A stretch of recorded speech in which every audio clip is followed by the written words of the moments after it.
கர்த்தருக்கு ஸ்தோத்திரம். இயேசு சிலுவையில் பேசிய கடைசி 7 வார்த்தைகள். இயேசு சிலுவையில் பேசிய முதலாம் வார்த்தை, பிதாவே, இவர்களை மன்னியும், தாங்கள் செய்கிறது இன்னதென்று அறியாதிருக்கிறார்களே.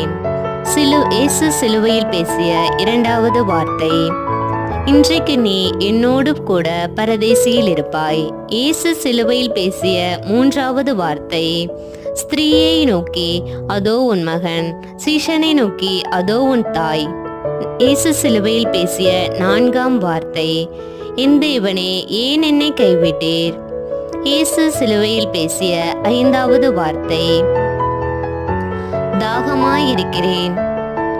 இயேசு சிலுவையில் பேசிய ஆறாவது வார்த்தை, முடிந்தது. இயேசு சிலுவையில் பேசிய ஏழாவது வார்த்தை, பிதாவே, உம்முடைய கைகளில் என் ஆவியை ஒப்புவிக்கிறேன். ஆமென்.